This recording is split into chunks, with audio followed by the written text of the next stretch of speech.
ஸ்தோத்தரிக்க வேண்டும் என்றுதான் வேதம் கற்றுத் தருகிறது. சோ சங்கீதக்காரர் சொல்லும் போது I will exalt the Lord at all times, his praise shall be on my lips always.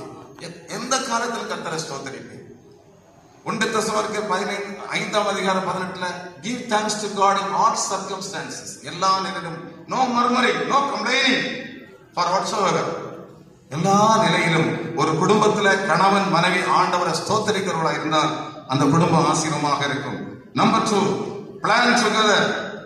திட்டமிடுகிற குடும்பமாக இருக்க வேண்டும். You should plan together. இதுவரை மணமகன் தனியாக அல்ல, மணமகள் தனியாக அல்ல, 2 பேரும் இணைந்து திட்டமிடுகிறவர்கள். குடும்ப வாழ்வை குறித்து திட்டம், ஒரு பிளானிங் கண்டிப்பாக இருக்க வேண்டும். அப்படி இருந்தால் அந்த வீடு ஆசீர்வாதமாக இருக்கும். லூக்கா சுவிசேஷம் 1ஆம் அதிகாரத்துல ஒரு சம்பவத்தை நாம் வாசிக்க முடியும்.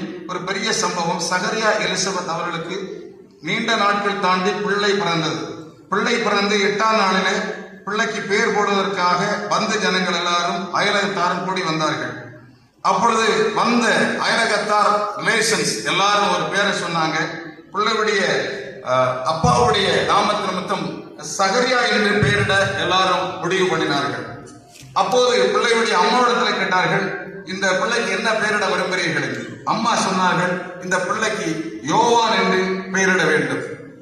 உடனடியாக அந்த அயலகத்தார் எல்லாரும் இந்த உறவின் முறையிலே இந்த பெயர் உள்ளவன் யாரும் இல்லை என்று சொல்லி அவர்கள் ஒரு முடிவு பண்ணவில்லை. பிள்ளையுடைய அப்பாவிடத்தில் ஒன்று கேட்போம் என்று சொல்லி ஒரு எழுத்து பலகையை அவரிடத்தில் கொடுத்தார்கள். அவர் அதை வாங்கினார். அவர் வாய் பேச முடியாத ஊமையா இருக்கிறார். அதில் எழுதினார் யோவான் என்று பெயர் எழுதினார். பிள்ளையுடைய அம்மா, பிள்ளையுடைய அப்பா யோவான். Already this name has been proposed, foretold by the prophet, angel. தேவதூதனால் சொல்லப்பட்ட ஒரு பேரு தான். ஆனா 3ஆவது அவருக்கு அங்க இடம் இல்லை. தேவர் சுகதர் இதுல ஒரு கருத்து ஒருமித்திருந்தார்கள். ஆகவே இந்த பிள்ளைக்கு பேரு யோவான் என்று பெயரிட்டார்கள். சோ சின்ன காரியானாலும் பெரிய காரியானாலும் கணவன் மனைவி இணைந்து திட்டமிட்டு பிளான் பண்ணும்போது அந்த குடும்பம் ஆசீர்வாதமாக இருக்கும். Number 3, for a blessed family life, pray together. கணவன் மனைவி இணைந்து ஜெபிக்க வேண்டும். அன்புக்குரியவர்களே, நாம் எல்லாரும் ஜெபத்துல தான் வளருகிறோம். Pray individually, pray with family. இந்த பிரின்சிபிள் தடுமாறும் போது lot of problems we have to encounter. We have to confront many problems for anything and everything, for major matter or minor matter. Pray to God. குடும்பங்கள், கிறிஸ்தவ குடும்பம் நல்லா ஜெபிக்கணும். மேல நாடுகள் படித்தவர்கள் அநேகம் உள்ள அமெரிக்க தேசம் எல்லாம் many families are getting broken. தேவனை தேடுவதற்கு நாடுவதற்கு நேரம் இல்லை. ஆண்டவரிடத்தில் அதிகமான உறவு, தனியாகவும் ஜெபிக்க வேண்டும், குடும்பமாகவும் கணவன் மனைவி இணைந்து ஜெபிக்க வேண்டும். மத்தேயு சுவிசேஷம் 18:19 ஆண்டவர் இயேசு சொன்னார், பூமியிலே 2 பேர் ஒருமனப்பட்டு எதை கேட்டாலும் செய்வேன். If 2 of you on earth agree for anything and whatever you ask in my name, that shall be given unto you. பூமியிலே 2 பேர் கணவன் மனைவி இணைந்து எந்த காரியத்தை குறித்து ஆண்டவரிடத்திலே காலையிலும் மாலையிலும் ஜெபிக்கின்ற, முழங்கால் படியிட்டு ஜெபிக்கின்ற இந்த பிரின்சிபிள், இதை வாழ்க்கையில தத்துவமாக கொண்டு everyday you put it into practice. இதை செய்யும் போது ஆண்டவருடைய ஆசீர்வாதம் நிச்சயமாக குடும்பத்தில் தங்கி. இன்னைக்கு many families இது புறக்கணிக்கப்படுகிறது. No personal prayer, no family prayer.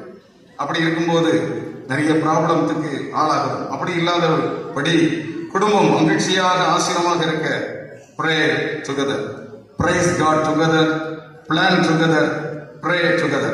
நிறைவாக 4வது ஒரு காரியத்தை கூட சொல்லி முடிக்கின்றேன். நாம் பாடமாய் வாசிக்கிட்ட எபேசியர் 4-5 அதிகாரம், அப்போஸ்தலனாகிய பவுல் எபேசியர்கள் நிறுவம் 5ஆம் அதிகாரத்துல clear principle, very good admonition for families. என்ன சொல்லுகிறார் என்றால் 5:21, submit to one another out of reverence for Christ. தெய்வ பயத்தோடு ஒருவருக்கு ஒருவர் கீழ்ப்படிந்திருங்கள். That means there is no domination.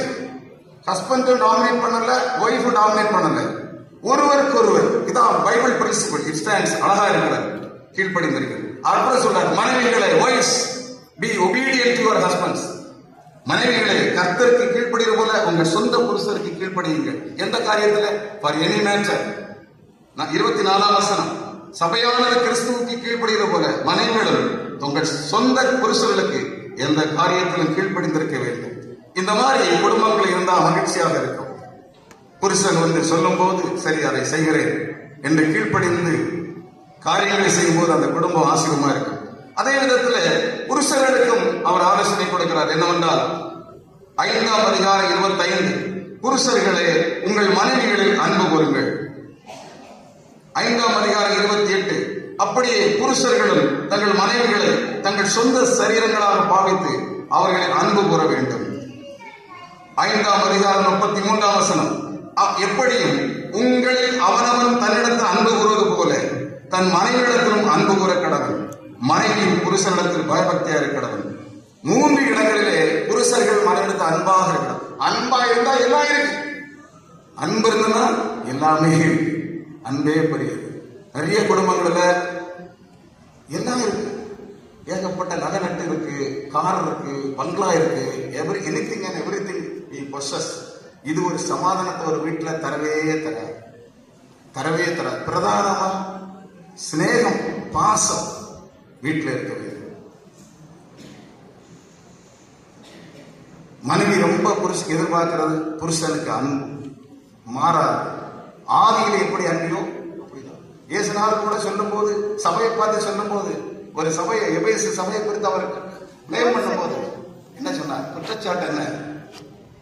ஆதியில் இருந்த அன்பு சபை விட்டு விட்டது. மனைவிகள் இன்னைக்கு வழக்கமா கல்யாண ஆராதனை பாடுவாங்க, இன்று ஓர் வாழ்க்கலாம், இன்று ஓர் என்றும் வாழ்க்கை. இன்னைக்கு சந்தோஷமா இருக்கிற போல நல்லது. இன்னைக்கு அன்பா இருக்கிற புருஷனா இருக்கிற தினேஷ் பாஸ்டர் சிநேகம் மேல போயிட்டே இருக்கணும். எவ்ரிடே டே பை டே அன்பு இருந்தா எல்லாம் இருக்கும். ஒரு பிரச்சனைக்கு இங்க வாய்ப்பே இருக்கு. Forget and forget. சில காரியங்கள் முரண்பாடுகள் வரும், அது வந்தாலும் அன்பு பாசத்தோடு இருக்க வேண்டும். அன்பு சகலத்தையும் தாங்கும்.